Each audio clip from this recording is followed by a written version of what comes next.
Friends, neighbors, agents, and NPCs, I have for you today a very special guest, as seen on both the Paul Vanderklay show and the Meaning Code with Karen Wong.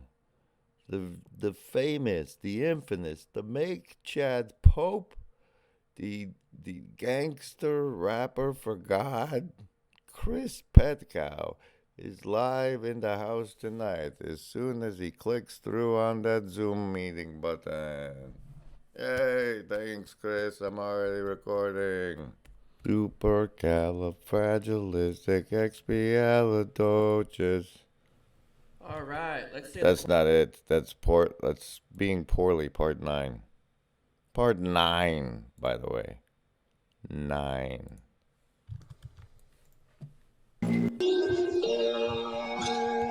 Oh, now he shows up. Now he fucking shows up. Hey, what's up, man? supercalifragilisticexpialidocious. Trying to think I'm of listening something to that some rhymes music other real than quick. mass formation psychosis. The mass media hypnosis don't affect none of God's chosen. If you ain't new, now you know that. It's interesting because, like, I've gotten myself into a thing. It's to the book of Matthew. Do you have that ready for my show? Okay. All right. I kind of look at us. We're here. There is no agency. Remember, Embody. I need to roll savings throws. Thank you for that. That's you. They wouldn't happen half the time if not for you, Chris. No, but thanks to everybody who shows up in the live stream. It's very helpful to keep going when people show up. Good. That's reassuring. Okay, I made a timestamp. Hold on, I'm clicking this. Right? The way things sort of weave together, because that's what poetry is. It's weaving together a bunch of things. Then I thought we could use that as part of the hits piece. On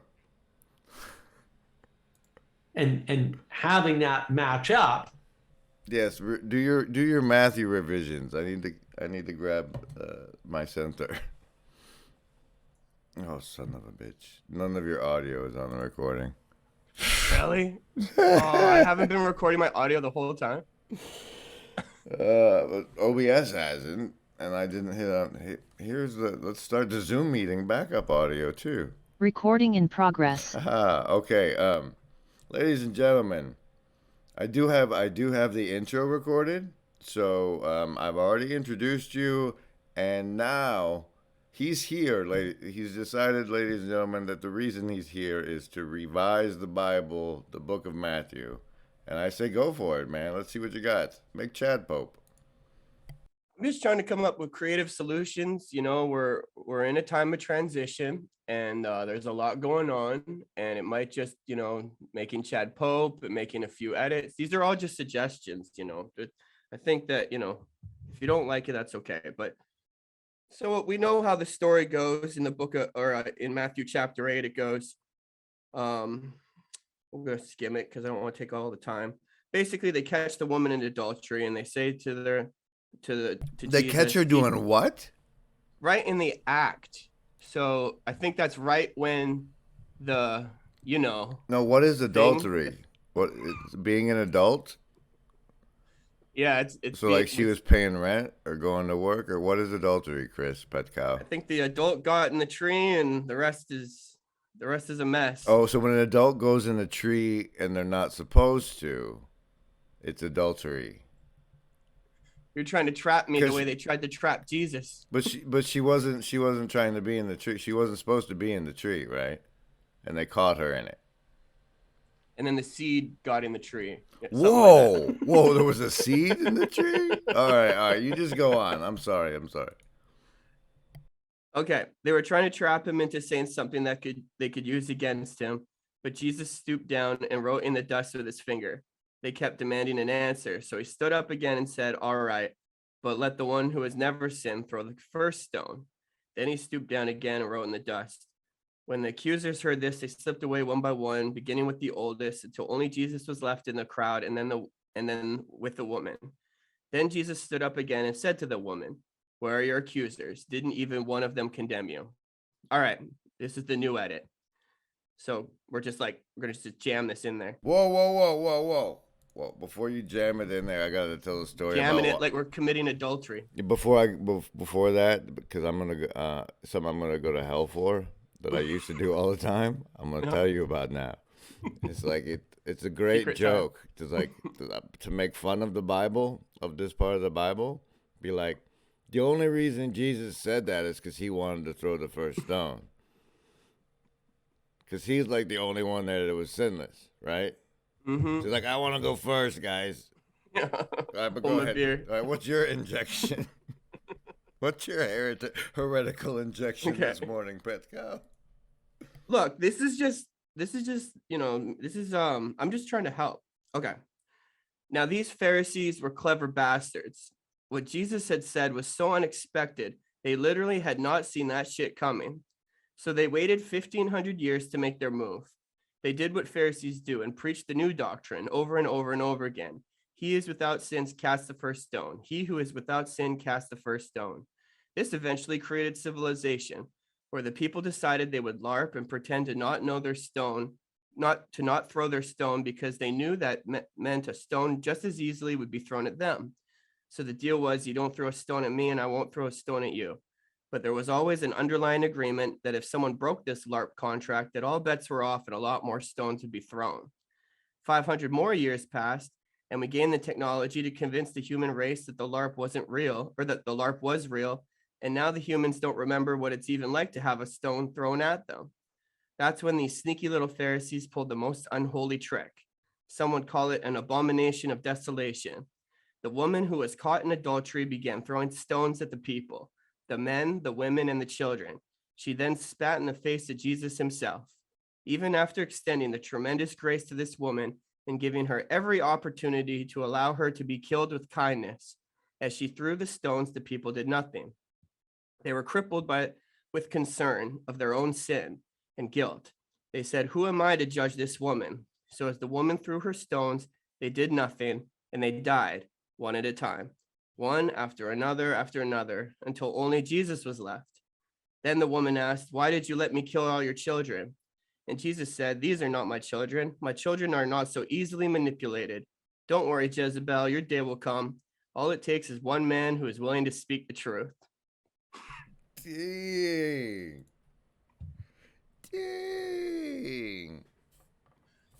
So, Dang. we could just maybe put that in there. That's kind of the contention of that. Did you see that thing Chad did? Yep. To my words? I haven't shown anybody yet. Let me feature that in this video. Dun, dun, dun, dun, dun. I love this. This is one of my favorite videos.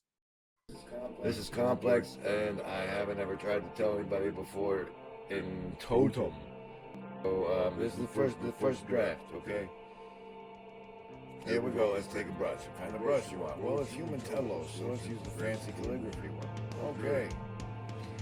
Now, as a human, what it's like being human is you have a limited amount of awareness.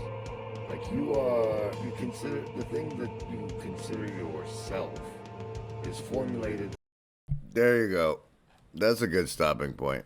But there's this part here, this part at the end.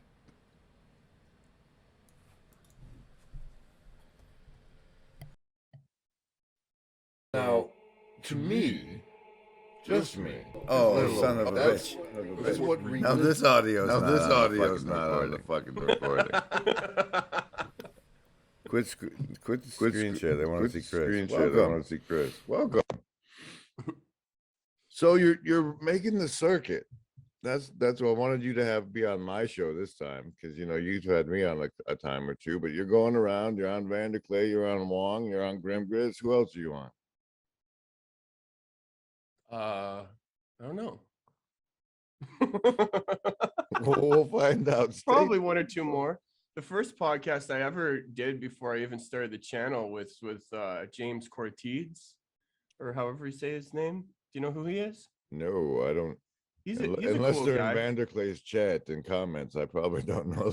He's an Orthodox guy who gets is on that Peugeot side of things, who gets what's going on with this, this whole beast thing, and This whole thing, doesn't yeah. he seems to want to participate in some type of acknowledgement of it and resistance of it in some way. So yeah, that was the first podcast I did. There's an elephant in the room, and you and I can grope it, and I don't know that others can grope it. So we should grope that particular elephant and let them see it. And that is the LARPing that it's not the mark of the beast. What's up with that? Where do you think that? What do you think's up with that?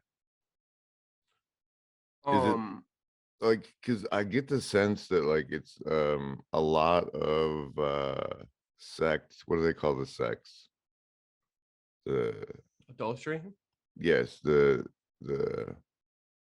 divisions between branches of Protestantism. Like denominations? That one, yeah. Like a whole bunch of them have just decided we're just gonna treat the book of Revelation like it's a hallucination.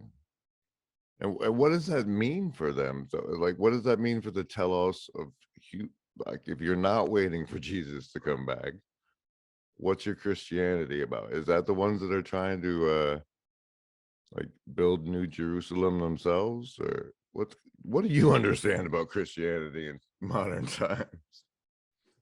Okay, well, first, if I was to steel man or whatever their side, the best I can do is say that it is a mark of a beast. That's what I would give them. The same way that oh, well, Christians thought the social security number was the mark of the beast, and Right. I think you and me are kind of it was though. Yeah. And it was though. So it's a mark of a beast, and so I think there's that. People aren't going to see what they don't want to see. I know that much. How much do you think the fear of illness, Yeah, specifically, let it get past people? Or do you think it was more like the fear of getting your own loved ones sick? so I don't know. So what I talk about in that edit I'm trying to that I'm proposing we put in there is that your own kindness is being used against you. Like Jesus said, turn the other cheek. But if every time, if I just realize that you're going to turn the other cheek, does that mean you're going to let me walk into your house, smack you on the cheek, take something from your fridge, and commit that's adultery? laid out. That's what this view from watching Grail Country get railroaded is how it feels. This whole crucifixion view of Jesus and how I'm going to use that for my own secret sacred self interpretation seemed to be what was happening. It's Christianity means lay there and take it. It can't possibly mean that. It just can't. And this is where I think that when we're talking about the issue of Christian marketing, it's so look, cast the other cheek and cast the first stone and all that kind of stuff. Those are revolutionary ideas. This jackass has been showing the paused screen he didn't share. Huh? I've been recording the paused screen I didn't share. But this time I can splice the other one back in. Holy No, I think that we're paralyzed by such a high ideal of we put Jesus on such a high level, and then we're all supposed to emulate that, and we can't, so we don't. And we don't do anything. Why is it emulate? I mean, like Like, you have to emulate something. do you So do you it's not all consider what bad. the disciples did after he did emulating him?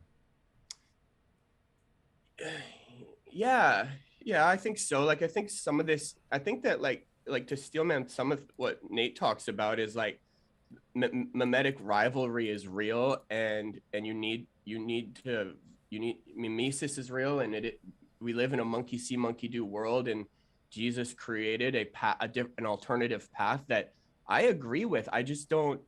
I there at like when if that woman is throwing a stone at you, what do you do? Because that's a different story, and we're in a different story, right? And at a certain point, this woman's killing everybody, and you know, and That, we're not doing it. what's Why? the difference Because we're between bad people Jezebel and too. ISIS? Um, I don't know ISIS well enough, but Jezebel is supposed to be the archetype of the overbearing mother. Okay, because ISIS is the Egyptian mythology that Peterson referenced, and so that's I like to use it for the community we're in, and it goes like first first there's Osiris and his evil brother Set, and then he kills him, and then she goes nuts, and then gets a magic phallus, and gives birth to Horus, who fixes shit. And like Horus and Jesus have a lot of mythological lineups. Um, so like right now, that's like the adultery where the seed was planted. Like I don't Yeah, think a seed was planted when the stones were thrown.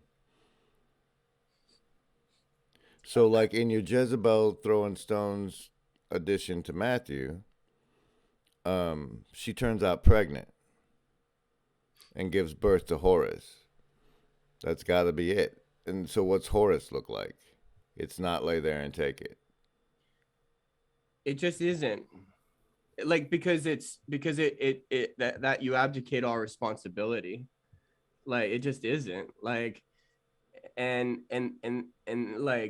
like I would I and I actually think this is a compliment, but I think that Christians are just too good at people. Like, do you know what I mean? Like they're just too like, but it's to a point that it's an issue.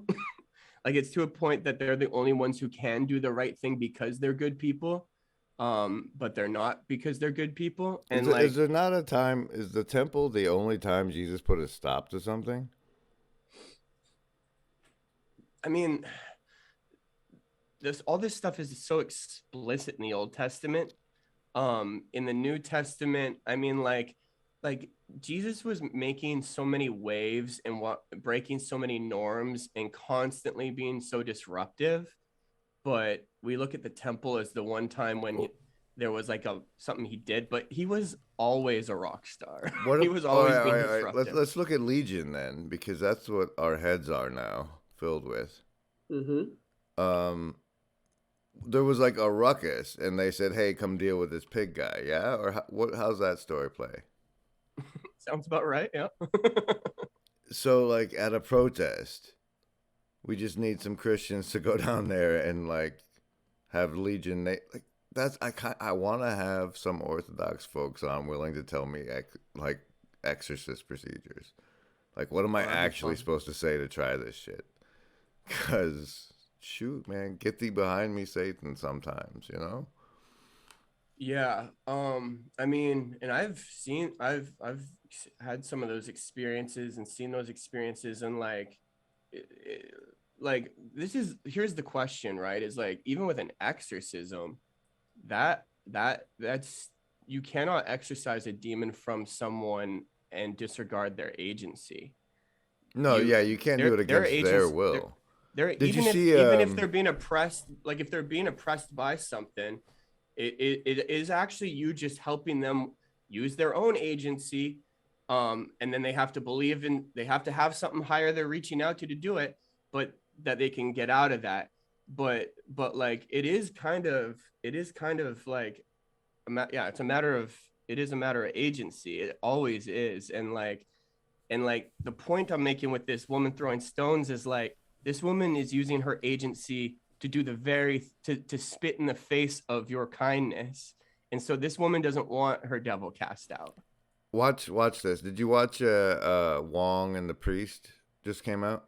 So I was just listening. I was listening to the beginning of it whenever it came out, but the intro didn't capture my attention. But then I saw your show, so I have to go back through it. It's so worthwhile. Like, I mean, it's like she does with Paul, or like she does like Paul does in the first 30 minutes, his personal backstory. So, like, if you want to get to the meat, you can jump to the back. But he doesn't like got Game of Thrones, and like what you're saying right now maps so hard to me. Like Christians were whatevered in Game of Thrones as the sheep people that the Dothraki rode over. And what happened in that is the one she showed mercy to was the one that poisoned the man and ended up like taking down the whole herd. So that's like the way these map is just fascinating to me. And yeah, like, so like going back to like the Mark of the Beast, like I think that denial is real. I think that like being captured by fear of the illness is real. Well, you know, hold on. What scraped through for me of why I'm where I'm at on this thing is because like I remember there's this part about and many will be deceived. Right. And many is a variable number. Yeah. So it feels like to not be on the deceived part and helping people not be deceived part feels like playing for the right team right now. And I'm with you. And then there's also, here's like to be like generous or whatever. There is the real question of what do you do? What, like, it's not like it's completely obvious. And Peugeot's got an idea of what he's doing, which I think is a great strategy. Which was? And then the way I interpret it is to make a bunch of different types of art, explicit art that's like explicitly pointing in an alternate direction than this woke thing. That's how I understand it. And that's great. Like basically participate in the information war, basically. Put up a flag for the other polarity. If that's the case, if that's the best way to look at it. I mean, I don't know. Maybe that's the best we can we can do. Like, this is the thing is like if it's just this two polarities in this game, well, it's still obvious to me that it's the good that should win, not the evil. Well, evil's argument for good is that like you would be soft, flabby boys if we didn't do this to your women.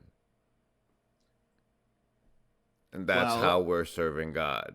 And this is kind of my point is like, you can turn the other cheek, but you're going to let this guy walk into your house and take what he wants from your fridge? Like, yes, they are, because that's what the news is. That's what the news is telling them to do.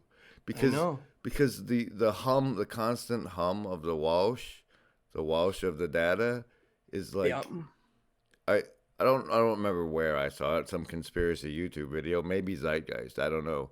But it was like the way after War of the Worlds became Cronkite became this everything is under control voice. Go shopping. Everything is under control. Go shopping. And just that constant hum. And so how you get along is do what they say, because they have everything under control.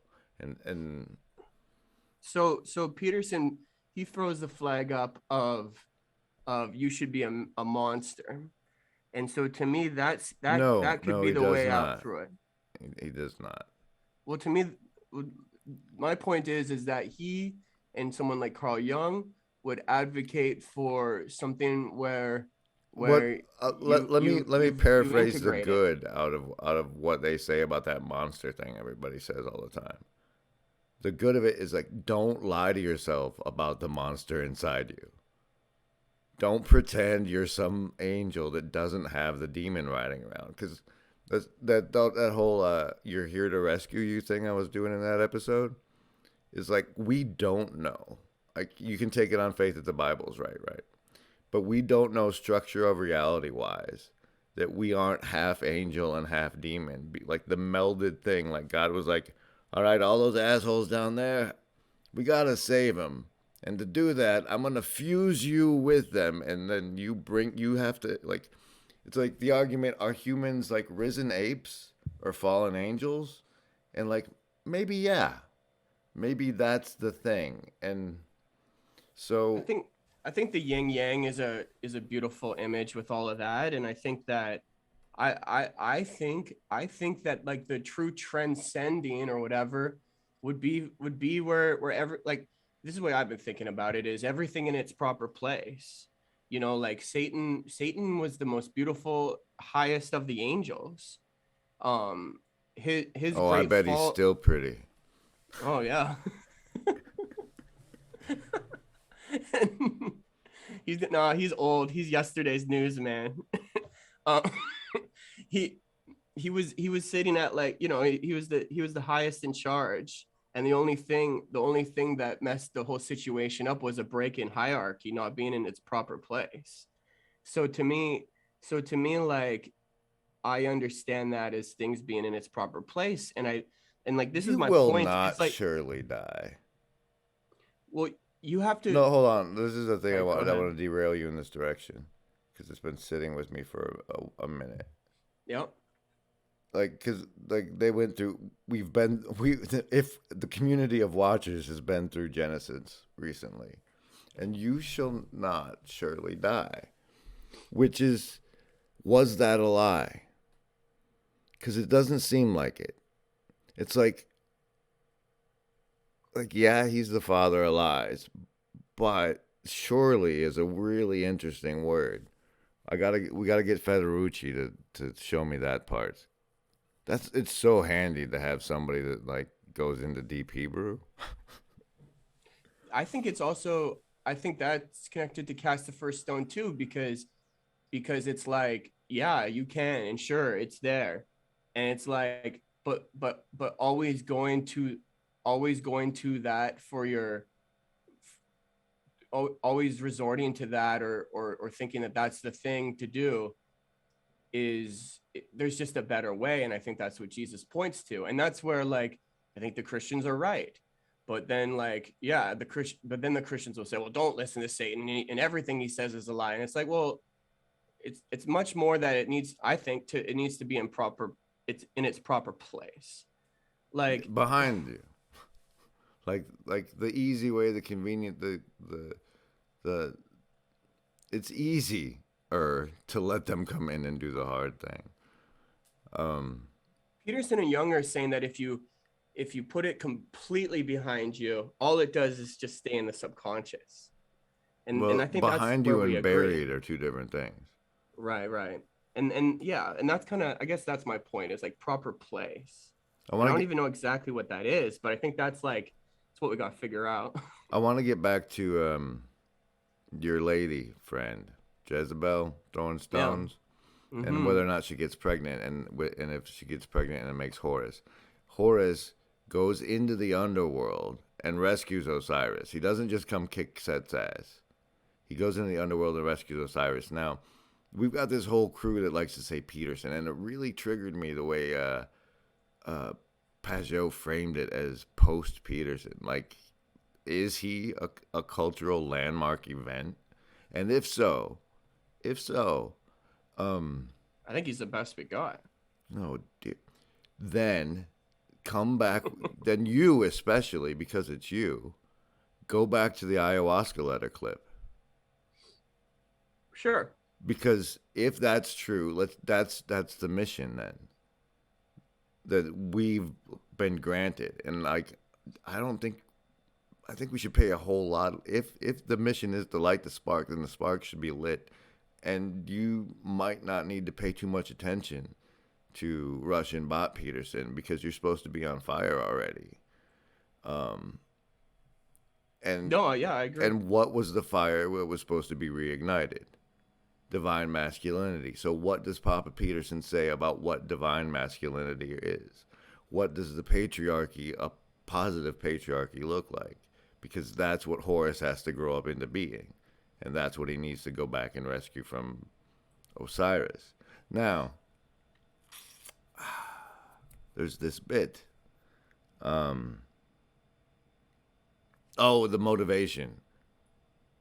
We have to restore the shadow matriarchy first, because that's what gets Horus out of bed.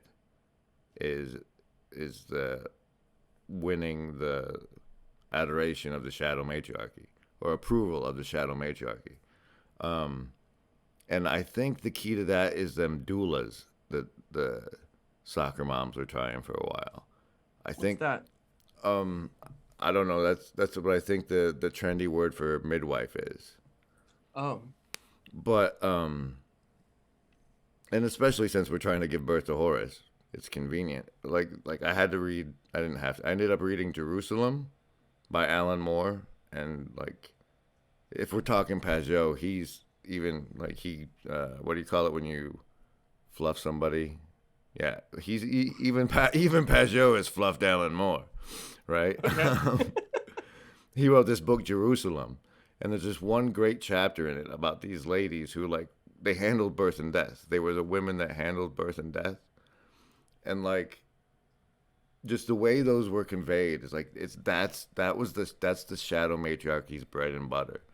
They're the ones. It's like a layer of society that like everybody else ignores while the men play their kill each other games, And it's just like, I don't know if it was like when the churches quit being the hospitals, but it like seems like through medicine, that was losing, like giving medicine over to the system is part, like not medicine maybe, but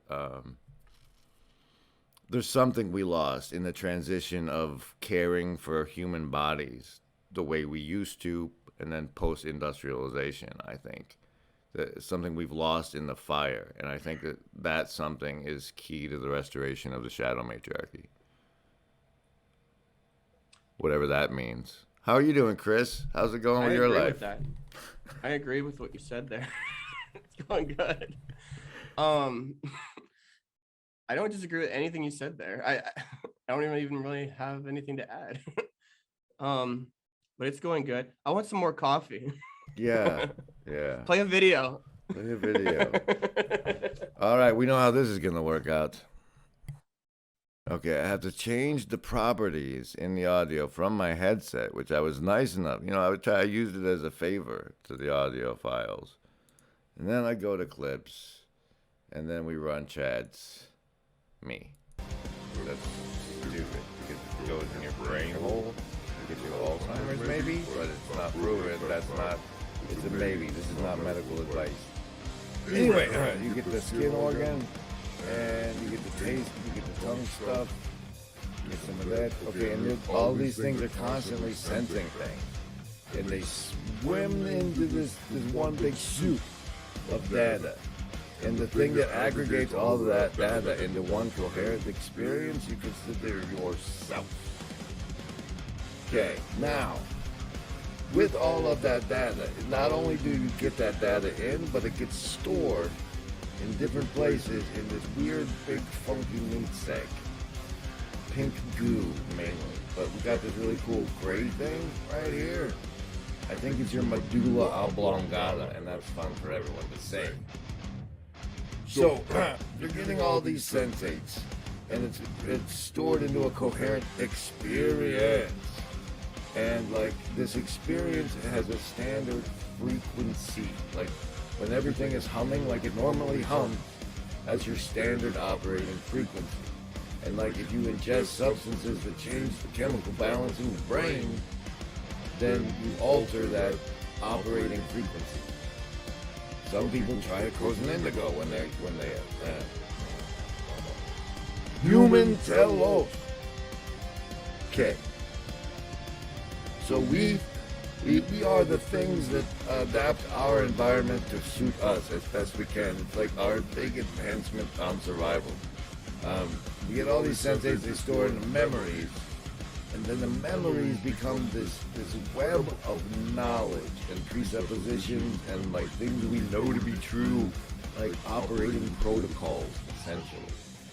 And the thing about the operating protocols is they're context generated by mythological explanations, but they may make more sense because they match the participation in the world.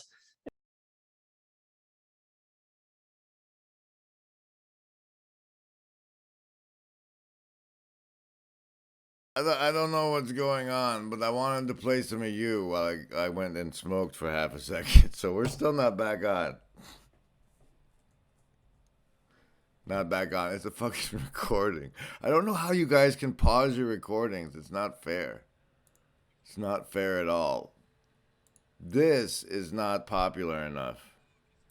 So we're watching it instead. Those two social networks might have these kind of internet entities that are thinking different.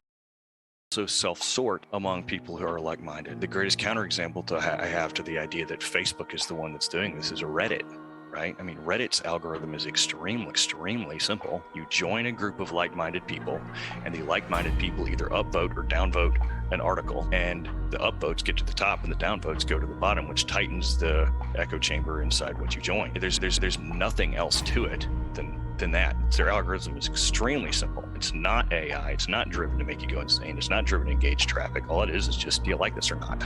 It's just the thumbs up, thumbs down. So the fact that there is even a thumbs up, thumbs down is a social algorithm that's baked into human minds, and it is, in my opinion, more powerful than any kind of Facebook algorithm that drives engagement that they can have. The communities mold us, and we either gain status or we lose status, depending on whether or not we are participating in the groupthink of the community. The old model, which imagined that the person just sees the truth, when in fact this truth is coming at them through the communities, filtering the communities, what is salient, what is relevant, all of this stuff. You can't but help participate in any of this, in any of this, in any of this. You can't but help participate, We either gain status or we lose. When you're interacting with your Facebook feed, you have a series of things. You scroll past. You have the option to either like or share them. Same kind of thing for Instagram and all the other social media stuff. You have a feed of information. You decide whether or not to share this information. You decide whether or not to upvote this information. That's what a neuron does in a brain. That's what a neuron does in a brain. That's what a neuron does in a brain. You can't but help participate in any of this, in any of this, in any of this. So a neuron has a nucleus. The nucleus attached to dendrites. The dendrites get signals, which is binary signals from other neurons. And then however those come in, the neuron has some kind of generator function inside of itself that evaluates that and decides whether or not to fire a signal down the axon, and then that goes off to other neurons. That's what you're doing on your Facebook. You're behaving as a neuron in a brain. When things go viral, when things propagate through social networks, I mean, there's a lot of study on this. It looks kind of like a brainwave, right? It looks kind of like a brainwave, right? It looks like something that's passing through a brain. We're a massive processing machine that we are working out and working through content, material, ideas, all of this stuff. We're just one level up. And he's saying the neurons, we're like talking about fractals, the neurons, they're all doing this. Now we're all doing this. Now, node in the network, this, conceiving of humanity as a giant thinking machine, but it's not just thinking in terms of upper register mind theoretical stuff. No, we're running these experiments. The rub is this. The rub is several things. Is first off, tell us the about neuron the rub, doesn't Big know what Daddy. the brain's thinking. The neuron exists at a level down from the brain. The neuron doesn't know what the brain's thinking. The neuron exists at a level down from the brain. Yeah, how much consciousness does that little neuron have? So, I don't know if this is the part, but there's a certain part of this where I wanted you to cut to the monster part from Petkau and Vereki. I know those. It's the same song. It's the same song. Yep. Remember, Embody, Grim Grid still didn't roll savings throws. Hey! That's my job to remind you. And you did, and I still didn't. It was impressive. It's running this recording, and It's weird it's different with another person. You know? It's always better with another person, man. I don't know about always. Depends on the person, right? Okay, why is this no longer showing on the screen at all? What is my life? I don't know. I can't get us back on the screen. It's a terrible mess. Oh, there we go. Took 2 tries. Remember, everybody, it takes 2 tries. You're virtually not alone. I don't know. I want to, except for that, I have to cut all that stuff off of this. I was thinking that naming this like Jezebel breakfast. It's all in the naming. Like, I was so mad at Nate for like saying that thing was about Paul and dude talking. It's like, that's not what it was. You can't call it that. That's mislabeling. That's wrong. It's a sin. And it's like for me, this is all like a D&D thing at this point. So it's like in D&D, you get at a table with your friends, and your friends become the adventuring party. And so like you and Chad and Grail Country are all part of my party in my head. And so when shit goes great for you, I'm like, all right, they made us say. Oh, speaking of which, savings throws. Yeah. There we go. Now everybody, you get to pick survival.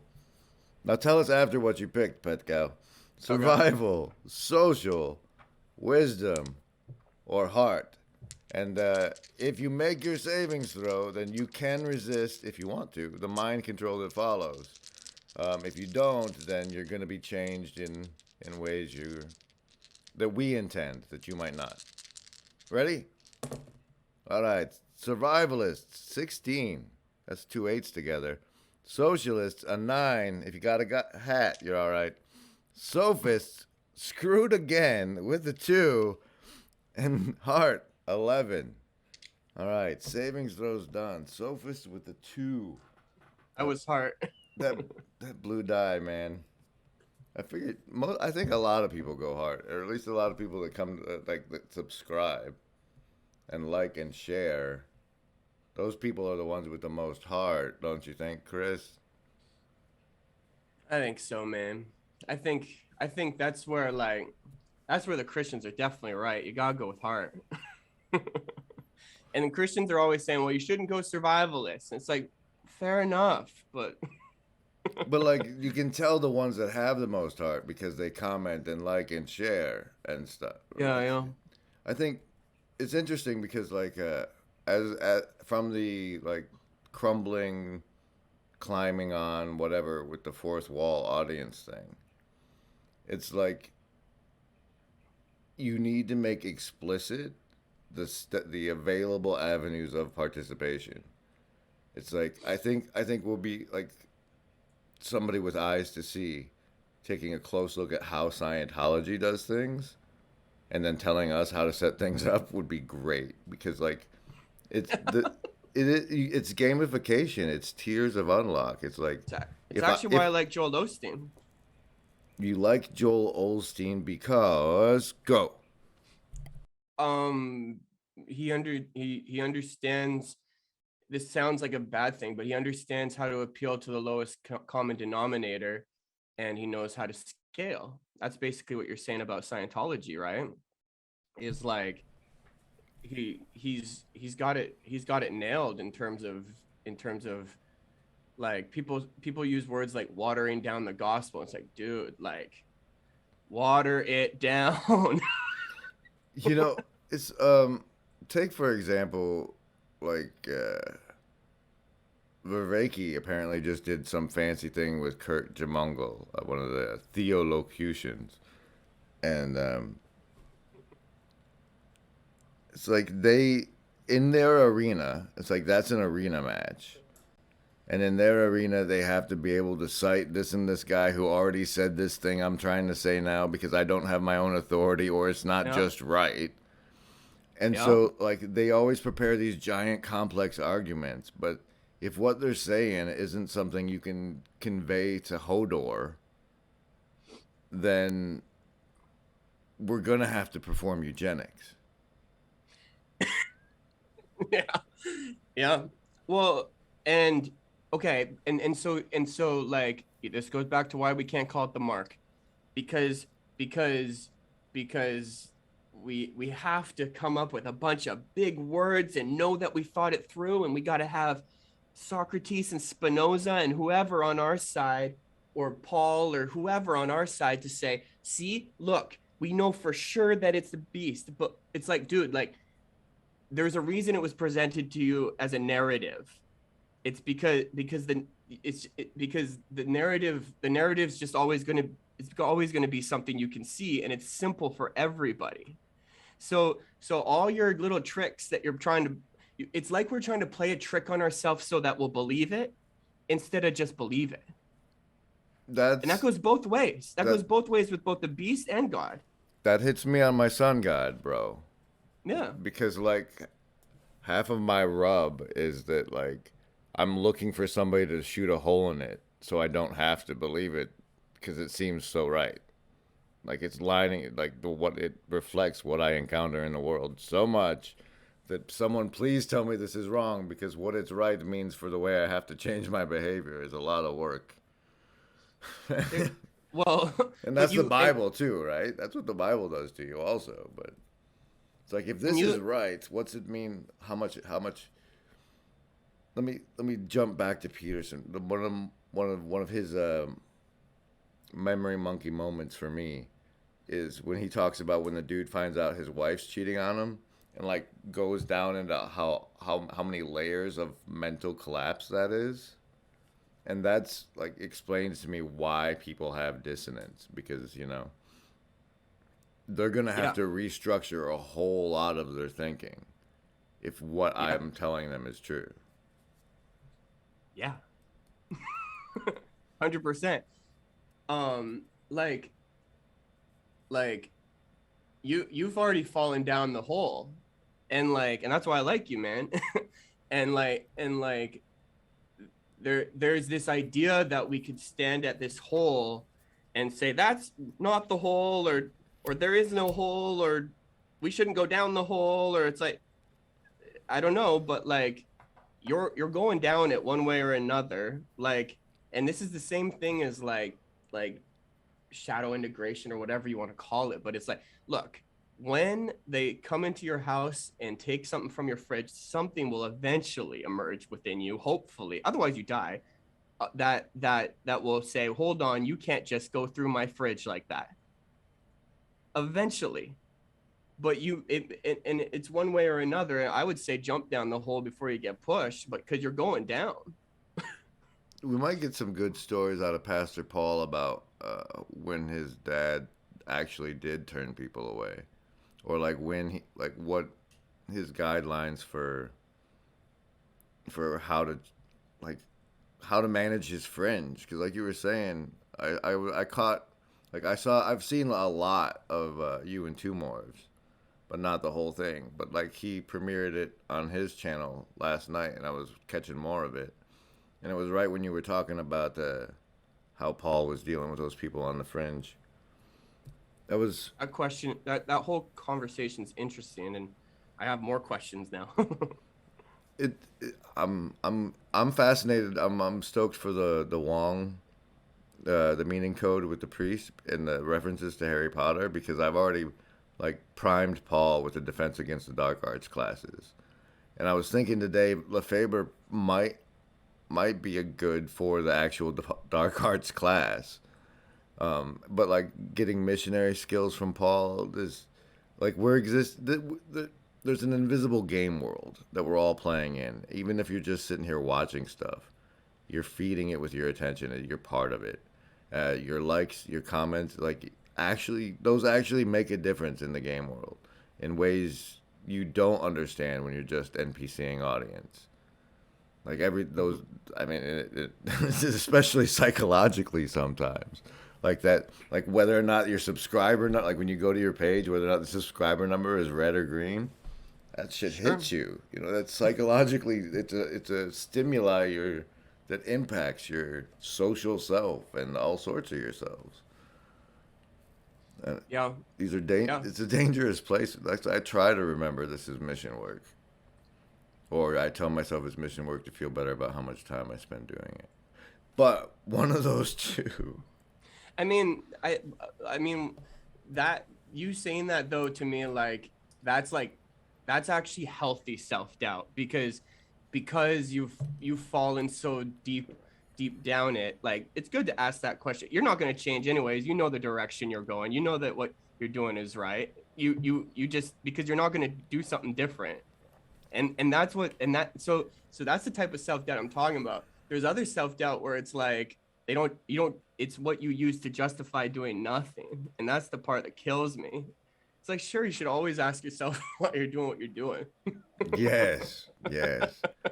That's but you should, but what I like about you, Grizz, is you're caught in your narrative. You're stuck in it in a good way, because LARP you should hard, bro. LARP as hard as you can. Like, as far as I know, when I was in Colorado, some entity came through the portal that was opened by the guy who set up the ingress game on the phones, and he's now trying to build an army through me. And like, my meat space guy is cashed out anyway.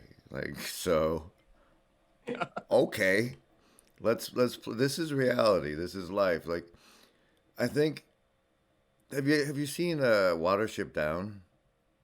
No.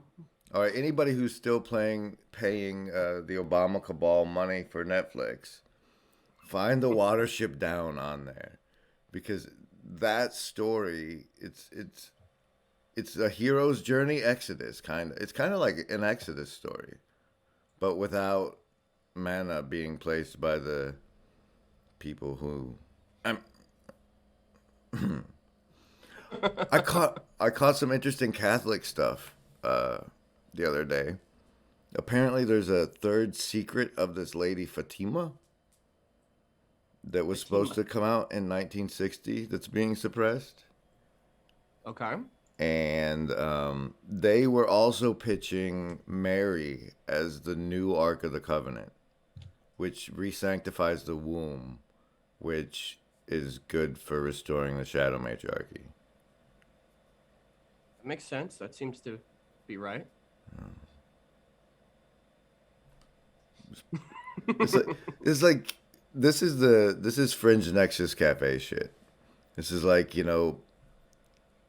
what I'd say, that not because you're on my show, but like if we're at the coffee shop, it's like, hey, I caught some Catholic stuff that was interesting. What'd you find?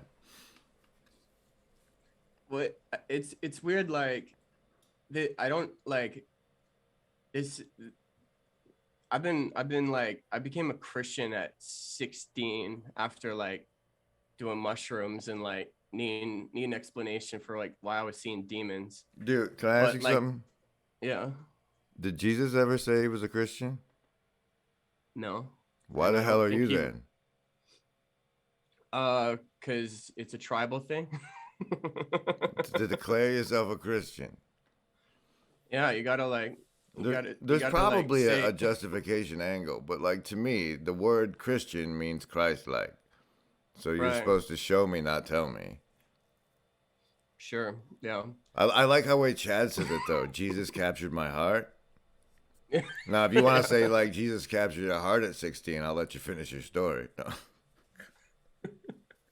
What I would say is that the Christian narrative became the way to frame the world for me. That maybe is a better way to put it. Because I appreciate what you're saying there. What was the point? Oh, and like but like my cousin, man, he was never into the church for kind of exact reasons that you're even saying right there. And he used to say, when the church and the street meet, I'll be there. He was like a street guy. He was really into like graffiti and stuff like that. And like, he always said that there's knowledge that the street has and there's knowledge that the church has, but they both have knowledge, and the church just wants to impose its knowledge over the street, and there needs to be a union. And when I think about like the Fringe Nexus, that's where I think, and the estuary and all that stuff is, or under the bridge or whatever, that's where like the marriage is taking place to me, is like we're in this fringe place where Yeah. where where somehow it's possible. Somehow these ideas can exist. Well, like imagine a mafia controlled neighborhood. Like you might hate what they do, but if your situation becomes one where ish gets real, where are you gonna go? But to whoever runs the neighborhood. Mm-hmm. And for a long time that was the church, but then it became not the church. And I don't even know who's running the neighborhoods now. But like I remember when I was growing up, they fed us colors and stuff with Robert Duvall about the gang and Sean Penn about how the Bloods and the Crips were all fighting and stuff. I was like, man, if I had the courage to talk to a gangster rapper, I would just ask why don't they use their power to keep their neighborhoods clean? Like, you sell your drugs over there. Like, I'll help you sell your drugs over there. Keep it out of my house. And that, I never understood that angle, and I figured they'd shoot me if I asked. But now that we're on the internet where it's safe, I'm going to say it. But let me ask you a question, because like with this like mafia church thing, it there's definitely a theme to this conversation, and like, so I'm playing with this idea, and I know it's controversial, and I think your opinion will be interesting. Is if authoritarian, if an authoritarian system is inevitable, which it seems like it may be, then it may be for the best for those who call themselves Christians, which means fall into a tribe where those are the ideals that we're trying to emulate. Maybe that's the best form of a totalitarian system. Isn't that the argument made in that movie where they made the ladies look like nuns? Or that series where they made it Right. And that's, and but like, I mean this in a sense of like, maybe this is the best we can do. Like I get that isn't the dystopic best picture. we can do New Jerusalem? Well, yeah, I mean, what is the problem see, is I don't know where the wait, the whoa. idealism stops with New Jerusalem. Like it seems like we have this problem with Christendom, but then the alternative is just to abstract after abstract after abstract. That's right. my question. First of all, let me just say, I'm trying to be realistic. let me just say that because we figured out everything is a fractal, Yeah. it should be easy for everybody to recognize that the second coming of Christ is for you to line up your chakras the same way his were lined up. The Christ to like when you get enough out of the way, God works through you. And so once the norm that everybody like sees and recognizes and adheres to is like enough self out of the way that the Christ consciousness is what mainly shines through, that's the second coming of Christ. That's the fiery sword of truth is coming out of the mouths of the Christians whose fridges are being raided. That the sword of truth, you have it. The Christ consciousness burns in you like with the Holy Spirit. You get out of the way, let the Holy Spirit move through you. That's the something you have to do is turn yourself into a vehicle for the Holy Spirit. My task I've known ever since I heard about the American Paladins, which is what turned into Paintball for Jesus, was like my thing is I have to drink 2 liters of water a day. I have this in my head. There's this book, and I opened a book, and the book said step 1, 2 liters of water a day, and I haven't managed to turn the page in my behavior yet. But I know that like the next page is waiting for me. Yeah. I like basically what you're saying is remember, embody. Remember, embody the spirit. Yeah. The spirit. Your Yeah. like there's like the temple scene when Jesus chased out the moneylenders, and like Paul pointed out, they were like, you destroy this temple, I'll bring it back in 3 days. And then he like that, he's saying the temple is the body. Aha. And then he talked about how that happened, right? But he's saying the temple is a body. Aha. And what's the event? He chased out the moneylenders and the beasts that weren't supposed to be in there. Yeah. So do that with your body. But I don't know. What's your theology say, man? What's your pathos? Can we talk about that instead? I don't really want to talk about cleaning up my behavior, my body. I don't know why I went there. It was my mistake. I like how you answered that question, because you did what Jesus did. You transcended the question, because because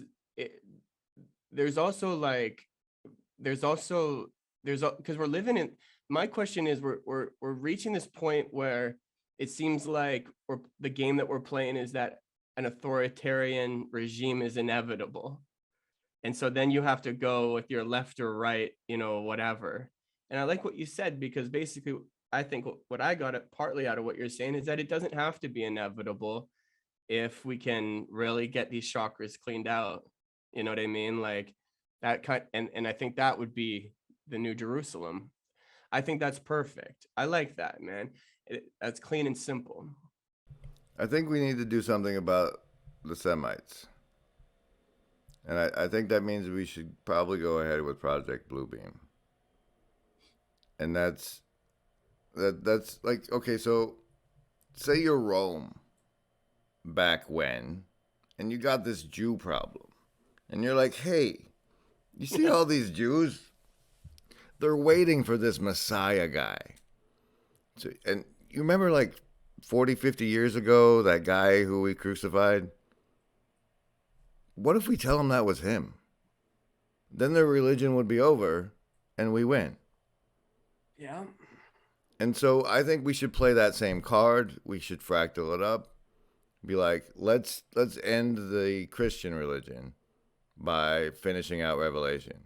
I mean, we got the images that are projected everywhere. The locusts are easily like helicopters. Faces of men sound like horses. Come on, they're spraying. We can do this. We can make the book of Revelation finish. We could just read those Left Behind books and just do everything that's in those books. Yeah, I think we should set up Trump as the Antichrist. We'll have That's fine. We'll have him be president for a while, and then not be president, and then make him president again, and then that'll be like the part about the beast was wounded in the head, and then came. See, so I don't know, man. Biden looks pretty wounded in the head. Oh, that's low. Let's go. He has to come back though. Let's go the high road, Brandon. Let's go the high road. Just trolling. Well, trolling.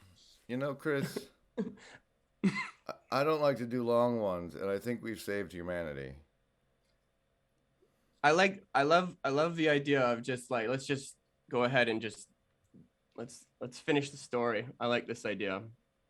Well, they like named a section of settlement on top of Palestine over him, and they gave him like rights to a hotel across the street from the new temple in exchange for what did he do for them for that? Oh yeah, he moved the thing from wherever to Jerusalem, the embassy. So yeah. So I mean, it's already in place. People don't want to see that any more than they want to see anything else. But I say get on board with the Third Temple, or a constitutional reset via the Fifth Amendment clause. Those are the two plays that make the most sense to me as an adult human male in the 2020. It's great. I'm glad we exist, and we exist together, and God's love, yada yada. Thanks for Always recording fun, man. this. Anything you want to say? Remember, Embody, there is no agency. We want what's best for you. We want what's best for you. Because what's best for you is what's best for me. Shh.